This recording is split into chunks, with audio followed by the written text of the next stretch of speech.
Hey all, this is my little video that I said I was going to do on my hair routine. As far as the shampoos that I use, this is a brand new bottle for me. Like, I use it down a little bit so that I can mix, because I like them mixed. So this is about how much I'll use it down, which is what I was waiting to make the video for. And then I use the same brand. It's just the coconut and hibiscus, and the other one is the Jamaican black castor oil. So I'm going to put essentially a full bottle's worth to make it, there you go, to make it a full bottle's worth. I put that much in there, and then I'll just, like, you know, shake it up. Whatever, I'm not going to waste your time on camera about that. And then the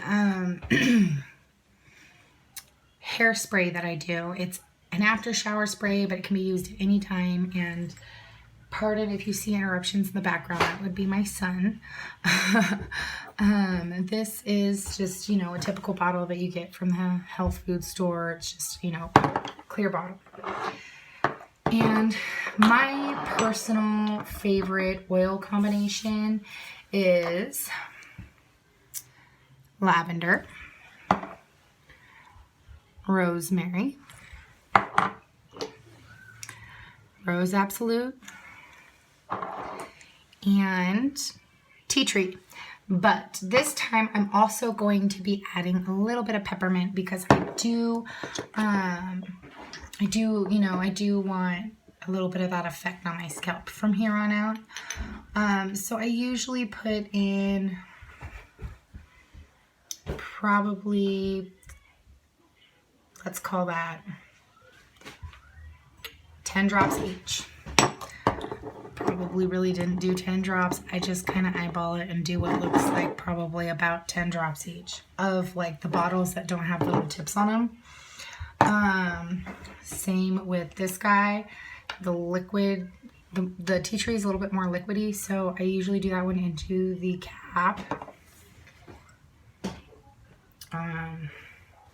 But this brand's a nice high quality brand, so you know, I like that one. I don't have to use as much, so I probably use about 5 drops worth. If you have you know, like a bottle like this that has a nice little dropper on it, or you have an eyedropper, I would probably use about 5 drops of the tea tree oil. And then as far as the lavender goes, that's going to be 10 drops.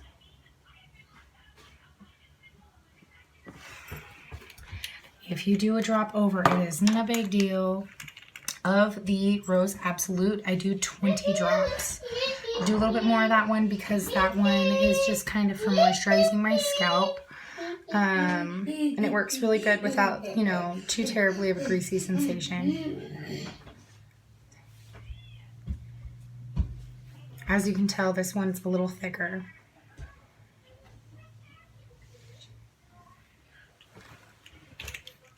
And then the rosemary, which is really good for hair growth and the scalp and whatnot.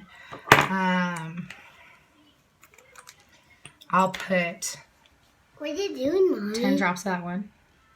Oh. Jeremy, please stop. What are you doing? I'm making a video. And then after I put the oils in, I just fill it with a little bit of water.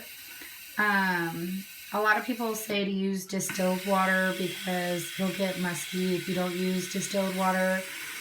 But I tell you what, I use it so fast, it's never ever gone musky. Plus the tea tree oil's in there, which is to avoid the musky scent. So you're not going to have that problem. Tea tree oil is really not going to allow fungus to grow very well. Tea tree oil is, Jeremy, you need to wait. Tea tree oil is an all-around antifungal, antiviral, antibacterial. It's really good for that kind of stuff. And that's why I have it, because I do not blow dry my hair. My hair really doesn't like blow dryers. So what I do is I air dry. And what I do is when I get out of the shower, I'll take, you know, my bottle, I'll shake it up really good so the oils are kind of like floating around in the water. Anyway, just give everything a nice good spritz down. Make sure I get like the back and stuff like that. I'm not fresh out of the shower, but like I said, I'll do it anytime. Like if my scalp's feeling a little itchy because it's really dry that day or something like that, I'll just give it a little spritz down before I go outside or what have you. So that's my go-to spritzer. And then as far as my hair oils go, I have a bottle of it, and I'm not, it lasts me a long time, so I'm not in need of like making a new bottle, but this is what I get, and it's the avocado oil, and I put a little bit of vanilla extract in it this time, just because I've heard some really good things about vanilla. I see it in a lot of skin products and stuff like that, and so I wanted to see if it would kind of nip some of the dandruff in the butt, and it kind of did. So I'm kind of impressed. It's the only thing I changed about my oil, and it decreased the dandruff that I was getting. So that's good. I wasn't getting a ton, but it was just there every once in a while, and that really helped. And I don't know why. I didn't do like a shit ton of research or anything like that. So there's that. But so I take the avocado oil and I'll put Rose Absolute. I put 20 to 30 drops in this bottle. Sometimes 40. It really kind of depends on how generous I'm feeling. This bottle had about 40 drops in it. And then I did put a little bit of peppermint in there, but I put like 5 drops of the peppermint oil in there. And then I put 10 drops of the lavender. And then I put 20 drops of the rosemary. And then I put 10 drops of the tea tree.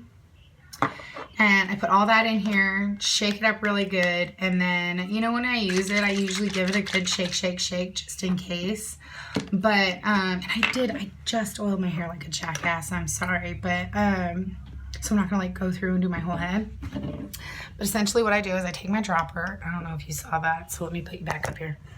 I take my dropper and get my dropper full, right? Then I just stick it on my scalp where I'm feeling a little itchy or whatever. And then, there you go. That is my little go-to routine for how I make my oils. I buy all of these things at my local health food store. And I really, I like to go local and all that. So I do like to try and get as many things as possible from a local business if I can. So I went ahead and I got, all my oils from them rather than ordering online or anything like that. But yeah, I, just wanted to pop on here and let you guys see exactly what I use. Every once in a blue moon from time to time, if my edges of right here or anything are being crazy and you want help with wispies, I do like this on my hair. I have used that, I have oil in my hair, so I'm not going to use it right now, but, I have used it to kind of get this, sometimes this hair right here will and it'll be like, what's up? How you doing? But without oil in my hair, keeping it in that position, because I just did oil my scalp. I'm about to hop in the shower, so I wanted to do a nice deep moisturize before I hop in the shower. So, but this guy right here, it's really nice. It's from the same brand. Again, I wash my kids' hair in this. I wash my hair in this. I love this brand. Shea Moisture does not, I buy all my own shit, obviously. This is just the one that seems to really help us keep our moisture in our hair. This doesn't dry my hair. It doesn't dry out his hair, which everything dries our hair out. Well, his hair out mainly, but, and then as far as shampoo goes, yeah, I'll just use this until it's gone, and then I'll buy a new one. And I always have this on hand because this is what I use for my son. So when I buy a new one, I'll just mix it in my hand. I'll put out a little bit of that one, of this one, and then I'll put out a little bit of this one, and then I'll kind of mix it together, and then I'll wash my hair with it. So, I can use it down to about right here, and then that's when I fill it up the rest of the way. And then I have, just a little bit more moisturizing properties to my shampoo, because my hair does get really dry, my scalp does get really dry, and that's been something that, you know, I've always struggled with. So, yeah, there you go. Have a happy journey.